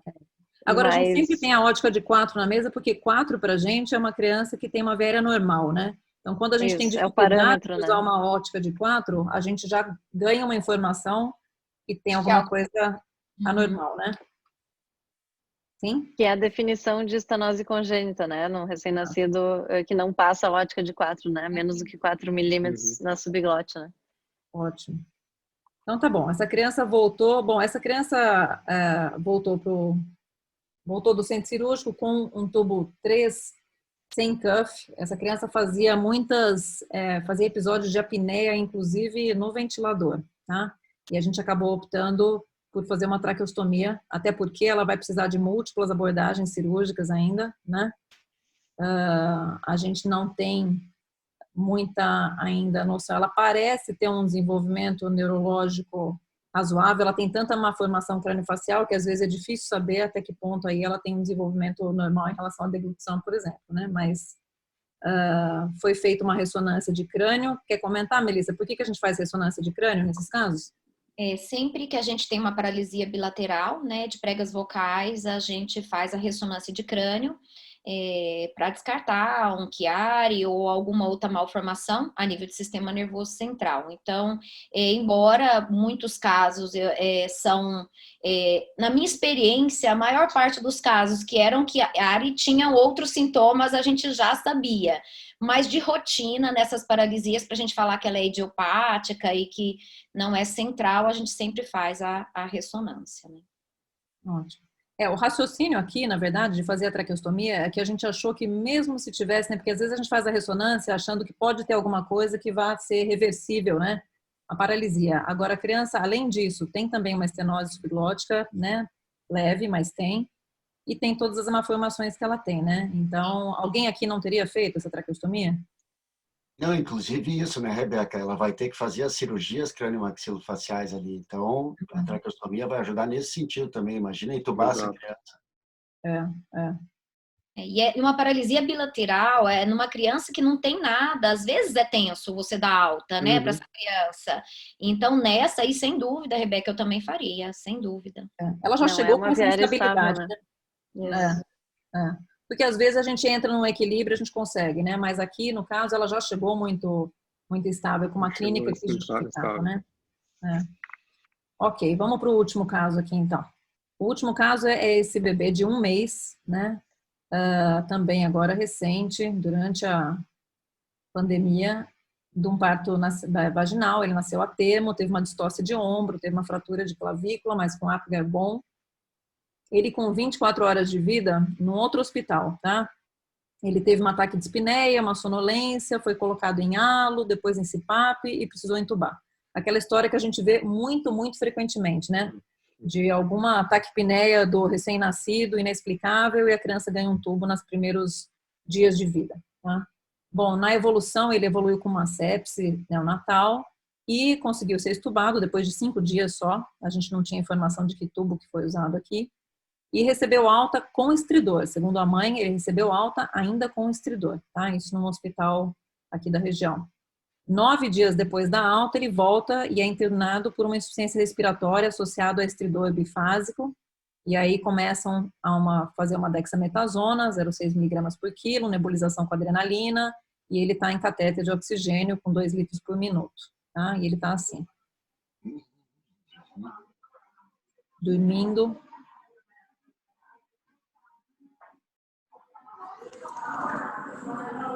Ele praticamente não tem barulho. Praticamente não tem barulho, mas está com 2 litros de oxigênio, saturando 95. né? Quer comentar aqui, Cláudia, sobre falta de barulho? Falta de barulho, mas ao mesmo tempo o estridor, ele teve alta com o estridor, né? Então, só para voltar um pouquinho na história, para voltar um pouquinho na história, assim, uma criança que ficou entubada, independente de quantos dias, né, que sejam 5 dias de intubação, a gente jamais dá alta com estridor.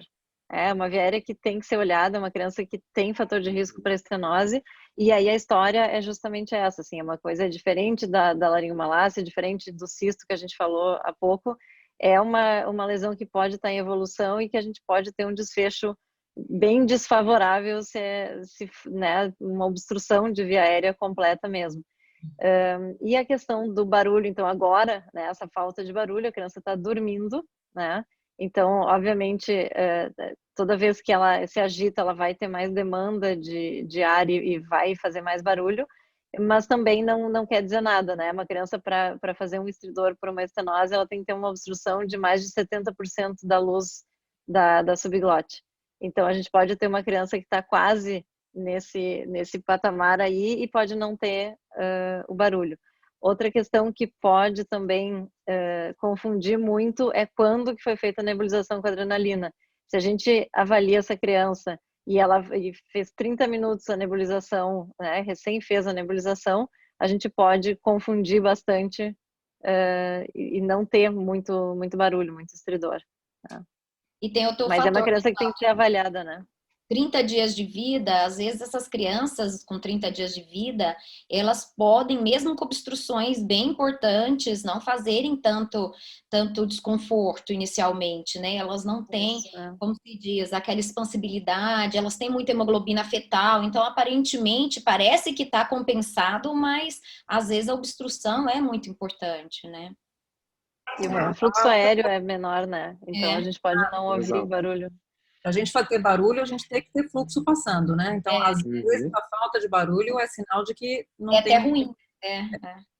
Não tem muito ruído, né? A gente tem o costume sempre de escutar o pescoço, né? Às vezes, a gente não ouve o barulho a ouvido nu, assim que fala, Lubianca, professor Pascoal, português. Ouvido nu é ótimo. Não, né? Quando a gente põe o estetoscópio no pescoço, a gente ouve, né? A passagem, e às vezes a gente ouve o estridor pequenininho quando a gente, né? Bom, alguém teria não feito uma anastobroscopia aqui, teria levado direto para o centro cirúrgico? Não. Faz no leito, né? Sim. Primeiro? Tá bom. Esse é um exame difícil.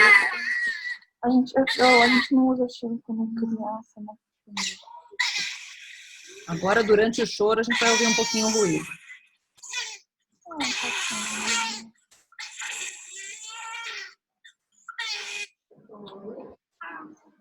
Desculpa.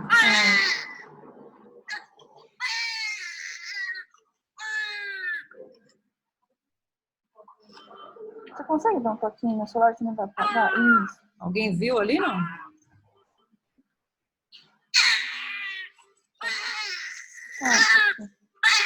Mais um pouquinho. Melissa, você conseguiu enxergar? Olha, eu vi muito edema, vi hiperemia, parece ali, quando parece tá estreitado o subglote, mas... Agora ficou nítido. Agora deu pra ver. Agora deu pra ver. A importância de gravar o exame, né? Porque a gente grava e a gente olha de novo, porque olha, tem um momento aqui, vocês veem? Olha lá. Uma mínima luz. Agora deu pra ver. Uma luz pequenininha, né? Aqui não parece uma laringomalácia, né? Não. Completamente diferente, mobilidade de prega tá normal, tá. Então, esse exame é bom porque serve também para a gente planejar o que a gente vai fazer, né, no centro cirúrgico, né? Que material que a gente vai precisar, que exame complementar. Algum exame complementar aqui alguém faria? Ninguém quer fazer uma ressonância, uma tomografia? Só um comentário da fibro, de novo, que a gente já comentou sobre isso, mas só para enfatizar, nesse caso, a fibro acordado, ela nos ajuda muito mais para excluir que seja paralisia de prega vocal, que tenha uma laringomalácia, né? Ela não exclui o diagnóstico de estenose. Então, mesmo que a gente não tivesse visto aquela imagem ali, não isso não evitaria da gente levar para um centro cirúrgico e fazer um exame padrão ouro para diagnóstico de estenose, que é a laringoscopia direta. Então, ela ajuda a gente a ter uma ideia, como a Rebeca falou, de ter uma ideia do que a gente vai fazer no bloco cirúrgico, mas não exclui o diagnóstico, não é o padrão ouro. Porque uma vez no centro cirúrgico, aí a gente perdeu a chance de ver uma paralisia, por exemplo, né? Isso. É uma triagem, mas se a gente não enxerga a causa do problema, ou mesmo enxergando, nesse caso com a criança, dependendo de oxigênio, ela teria que ir para o centro cirúrgico, né? Rebeca, eu diria assim, que é muito melhor ver a paralisia com o paciente acordado, mas a gente consegue, mesmo no bloco cirúrgico, enxergar essa paralisia. Claro que vai depender do plano, vai depender do anestesista que tu está, né, utilizando, mas normalmente na superficialização do plano anestésico, tu consegue algumas vezes ter uma noção boa da movimentação de prega vocal. Muitos falsos positivos, isso é importante, né? Às vezes não mexe bem e tu pode ficar na dúvida. Por isso que sempre o melhor é como tu fizeste, fazer acordado. Mas algumas vezes no bloco a gente consegue também ver essa movimentação. E a vantagem do centro cirúrgico é que a gente consegue diferenciar a paralisia daquela estenose glótica posterior, às vezes, né? Palpando ali a região posterior também, Sim. Eu acho que a naso, ele é pré-exame, independente. Eu acho que a naso sempre nos ajuda com o anestesista, para a programação. Acho que você colocou muito bem, Rebeca. A naso, por mais que ela, igual a Cláudia falou, não feche o diagnóstico, ela te dá uma ideia. Complementa, né? Ela é fundamental, independente de você precisar, naquele caso, de fazer uma endoscopia rígida, né? Sabe que uma alternativa para quem tem receio de fazer a naso, por exemplo, não está muito acostumado na UTI ou na beira do leito, é levar esse paciente para o bloco cirúrgico e antes da anestesia fazer, né? Ele já está no bloco cirúrgico e aí depois da anestesia. Dá para fazer isso no bloco cirúrgico, já com tudo montado, com o anestesista do seu lado, com a mesa montada, com uma intubação rápida, né? Se você tá inseguro de fazer isso na UTI, perfeitamente possível de fazer isso assim, com certeza. São exames complementares, né? São informações diferentes que a gente tem de cada um. Bom, no centro cirúrgico é isso aqui que aconteceu, então. Pode sair um pouquinho. Vamos tirar o som. Então, a gente está vendo uma estenose. Já pulou aqui para o procedimento. Está editado esse vídeo, desculpa. Então, aqui não tem dúvida que isso é uma estenose, né? Exato. Não. E estenose mole, aparentemente, né? Uma estenose parece inflamatória, recente. Uma boa, né? Estenose boa. Bom, na sequência aqui de procedimentos, obviamente que vocês viram ali que a gente dilatou, né? A gente dilatou com um balão, mas muitas vezes, vocês vão me falar a opinião de vocês, muitas vezes aqui, dependendo da dinâmica da sala, a gente passa primeiro aqui um tubo fino e dilata com um tubo menor, por exemplo, um 2,5, um 3 com fio guia, rompe e já ventila a criança e depois a gente usa o balão, né? Vocês querem comentar um pouquinho, Cláudia? Você que é a... eu acho que depende. Laringite de coelho?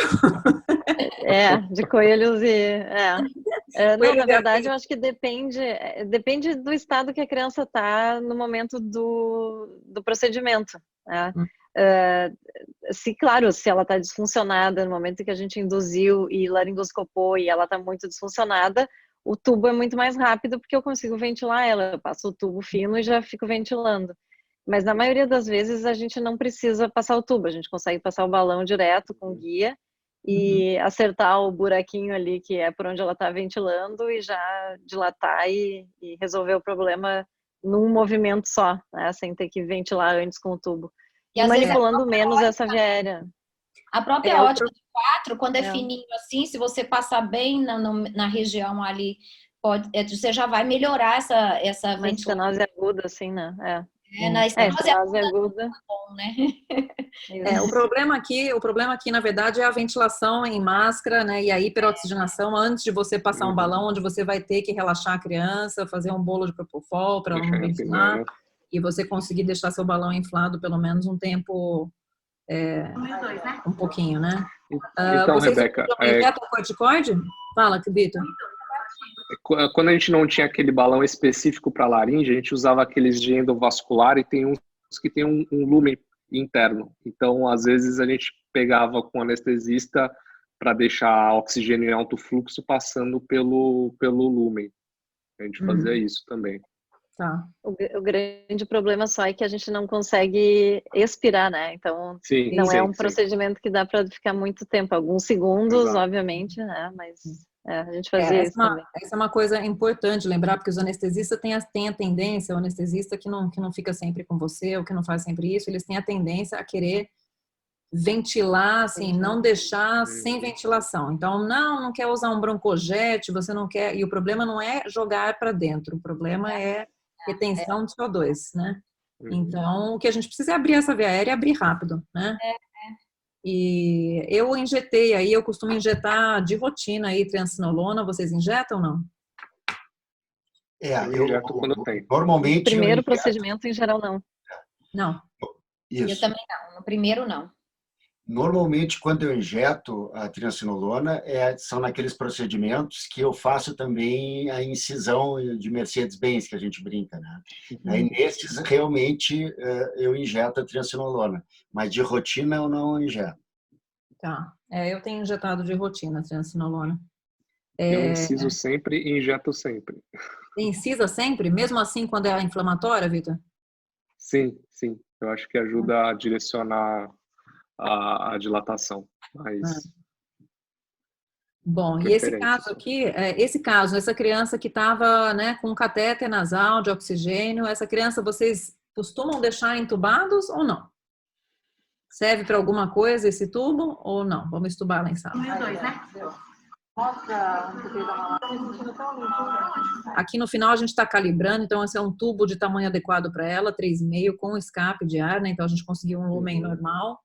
E ela foi estubada em sala, essa criança. Vocês deixam entubados, Cláudia, Lubianca? Quando a gente tem um resultado tão bom assim, em geral não precisa. Ok. E depois no pós-operatório clínico, tá lá na UTI, o que vocês usam de medicação agora? Aí o sim eu... intensivista está perguntando, o que você quer agora? Oi?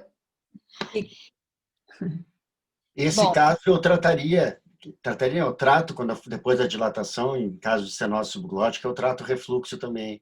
Né? É menos comum do que com a laringomalácia, a associação chega a 30%, laringomalácia tem casos de descrição de 80% a 100% de associação, mas eu trataria, né? Porque seria um elemento a mais para me dar a recidiva, a presença do refluxo causando inflamação. Eu uso o corticoide, eu uso o Losec nessas laringites e faço inalação também, com adrenalina nesse primeiro momento de pós-operatório. Tá, então no hospital todo mundo usa corticoide e Losec, né? Isso. Sim. Tá, e depois na alta? Isso é ela aqui no pós-operatório imediato, que estava super bem. Aí, tá bom. Quanto tempo nós vamos ficar observando? Ela tá bem, tá bem? Quando que a gente vai mandar para casa e que remédios que a gente vai dar para casa? Eu sempre oriento, esses casos é difícil você prever exatamente, né? Eu sempre oriento os pais que pode voltar a ficar sintomático depois de 2 ou 3 semanas do procedimento. Você não precisa deixar, né? Ainda mais um caso agudo como esse, uma criança tem comorbidade, você não vai deixar ela 3 semanas internada, né? Normalmente não tem necessidade. Então, eu dilato, eu uso corticoide, mantenho a medicação de refluxo, e muitas vezes eu mantenho o corticoide inalatório até o retorno de 15 dias, que ele vai voltar para um controle. O que você usa inalatório, Melissa? Clenil, é isso? Clenil. Você, Cláudia, usa o quê? Usa alguma coisa inalatória? Depende muito também essa questão de alta ou não. Depende muito dos pais. Se a gente sente firmeza nos pais e são confiáveis no sentido de que a criança começar com qualquer sinal de obstrução, eles venham correndo de volta ou que tenham acesso a gente, que não sejam, né, numa cidade muito longe daqui de Porto Alegre, por exemplo. Concordo com a Melissa que eu acho que dá para dar alta. Se não, a gente mantém no hospital, revisa, faz uma laringoscopia de revisão e só dá alta quando tem certeza que não está recidivando essa estenose. Você faz uma laringoscopia de revisão com quanto tempo, Cláudia? Depende dos sintomas, assim. Se não tiver sintoma nenhum, a gente dá alta mesmo e revisa em 3, 4 semanas. E a gente geralmente, no caso de estenose, a gente revisa com laringoscopia. Mesmo que então não tenha... não é baseado só no sintoma. Vai fazer uma laringoscopia, uma segunda laringoscopia, com certeza. A gente olha, sempre, Nesse caso, a gente não... Porque a gente sabe que pode ter estenose residual e essa criança, dali a um tempo, começar a fazer laringite de repetição ou ter algum outro sintoma que a gente deixou esse diagnóstico passar. Então, nesse caso de estenose, a gente sempre olha de novo. Não necessariamente internado, mas depois, 3, 4 semanas depois, a gente revisa. Melissa, Lubianca, Vitor, vocês também já marcam, daqui 3 semamas vamos ter que anestesiar e olhar de novo? Sim, sempre, né? Nunca fiz assim uma dilatação única. Posso até fazer uma vez só a dilatação, mas que eu vou ver novamente no bloco cirúrgico, não tenho dúvida. Melissa também? Sim, na verdade, eu sempre vejo, os pais às vezes questionam muito, principalmente quando o paciente está completamente assintomático, e eu procuro dizer que uma estenose grau 1, grau 2, ela pode ser completamente assintomática, e essa criança fazer uma IVAS ou necessitar de uma cirurgia e ter uma intercorrência enquanto for submetida à intubação. Então, eu sempre falo que a gente precisa calibrar essa via aérea e ter certeza se não ficou nada residual. Mas 3 semanas? 4 semanas? Quanto? 3 semanas. 3 semanas, normalmente. Eu concordo com os colegas, mas... Pode ir, Vitor, depois eu falo. Só para colocar que também não são só os pais, né, que ficam um pouco aflitos, né? Os nossos colegas da pediatria, a gente mantém o paciente internado aí 2, 3 semanas e principalmente quando a gente está no SUS, é uma coisa meio complicada, porque precisa de leito, né? Então fica aí uma disputa aí por conta dessa internação, mas eu acho que é importante pelo menos reavaliar em 2 a 3 semanas. Eu queria comentar que eu não faço corticoide inalatório nessas crianças, tá? Eu uso o corticoide via oral ali 3, 4 dias, tá? E não uso inalatório. Talvez porque seja mais difícil aqui, crianças do SUS ter disponibilidade para fazer isso, mas não é a minha rotina fazer o corticoide inalatório para a estenose subglótica, né? Depois da dilatação. Esse é um tema super interessante, porque cada um faz de um jeito e ninguém sabe nada, baseado em absolutamente nenhuma evidência, né? Exato. Mas eu, de rotina, não programo um novo exame. Eu fico olhando essa criança toda semana e essa criança voltou em 3 semanas no nosso ambulatório. Tem um ruído.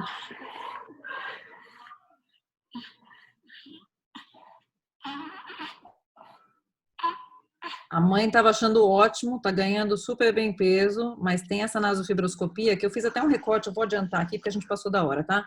Mas isso aqui é um recorte dessa nasofibroscopia, onde dava a impressão que estava fazendo uma reestenose, tá? Então, a essa altura, essa criança, no meio da pandemia de novo, né? A gente voltou a usar, eu tenho gostado muito de usar a Cipro com dexametasona inalatório, tá? E a gente usou. E essa criança voltou depois, essa é a naso. Algumas crianças, alguns bebês, né, apesar de vocês falarem que gostam de colocar sempre na mesa e fazer a laringoscopia, algumas crianças a gente tem uma boa visualização da subglote, né, na nasofibroscopia. E essas eu fico bem mais tranquila de não fazer necessariamente pôr na mesa, né? Uma criança absolutamente assintomática com um exame que a gente consegue enxergar a subglote, então, essa criança não voltou a ser anestesiada. Isso já são mais de 8 semanas. Quantas semanas vocês consideram que assim, tá sarado, não tem mais chance de reestenosar? Isso é ela agora, tá? Qual é o tempo que vocês falam para os pais assim, agora tá tranquilo, isso não volta mais? Isso mesmo. É difícil essa resposta, mas normalmente de 3 a 4 semanas é mais difícil, né? Agora, impossível não é. Só aproveitando, Rei, que teve uma pergunta aqui que foi muito recorrente, que foi a dose do Losec. Eu dei uma buscada aqui e você comentou se tiver pra gente responder. A dose do omeprazol, gente, é de 1 a 3 miligramas por quilo de peso, né? Mas a gente tem a apresentação do Losec MUPS de 10 e de 20 miligramas. Então, nessas crianças pequenas, muitas vezes vai ter que partir o comprimido para diluir, tem toda essa questão aí, né? Então, assim, a dose máxima 3 miligramas por quilo, mas eu normalmente, quando eu prescrevo, eu não chego nessa dose de 3 miligramas. Não sei qual que é a opinião do resto dos colegas, normalmente eu faço em torno de 1 a 2 miligramas por quilo de peso. Eu não passo de 1,5. Não passo de 1,5 e não peço para não cortar o comprimido de jeito nenhum, porque o Losec MUPS, ele dissolve. Então a mãe não pode vai amassar, né? Não pode amassar. Não pode macerar. Ela vai dissolver o comprimido em um pouco de água e vai fazer a dose que corresponde a 1,5 quilo dia. Eu acho que até o Lubianca colocou aqui no chat, quem não... Quando a criança tem mais aí do que 10 quilos, de 10 a 20 quilos, eu daí não faço por quilo de peso. Eu ponho 10 miligramas por miligramas por dia. Tá? Se a criança tem mais que 20 quilos, daí eu uso 20 miligramas por quilo. Mas nas crianças menores eu faço justamente o que foi comentado por vocês, né? Porque o Losec MUPS, a menor dose que tem é de 10 miligramas. Uhum. E aí, presidente? Foi bom, hein? Claro, né? Eu aprendi muito. E tu, Thiago? Com certeza. Para um rinologista que faz otorrinopediatria também, evolui bastante na curva de aprendizagem hoje aqui. E você sabe o que eu achei legal? Assim, eu acho que a Rebeca botou vários vídeos aqui do início ao fim, né? E que mostra que realmente, até para quem tem muita experiência como ela tem, nem sempre é fácil, né? Aquele vídeo, às vezes, de congresso que você vê, já vê a imagem de cara, nem sempre ele é real, né? Tipo assim, então, muitos pacientes é difícil, tem que ter paciência, né, Rebeca? Tem que ir lá, explorar, né? Ver direitinho. Por isso que é super importante a documentação, porque muitas vezes esses exames vocês viram que estão feitos à beira-leito, né? Eu tenho um dispositivo que grava direto do celular, a minha fellow tem um dispositivo que grava direto do celular, e a gente revê os exames e para quadro a quadro e olha, né? Porque não é fácil mesmo, não é simples. Por isso é que a gente tem que fazer muito, olhar muito, treinar muito o olho, né? E o olho e a paciência, né? Porque não é um exame que a gente faz. Se você fica muito incomodado de fazer o exame e faz um exame muito rápido, né? Não querendo que a criança chore, a gente na verdade quer que a criança chore, quer que ela se agite, a gente quer ver ela numa situação real, né? De estresse e como ela se comporta e como a via aérea dela se comporta. Maravilha. E quinta-feira, presidente, o que é que a gente tem?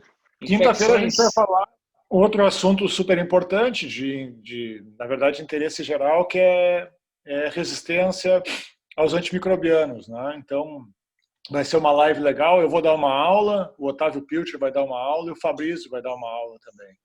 E a gente vai discutir bastante sobre isso, então, sobre resistência antimicrobiana. Acho que vai ser bem bacana aí.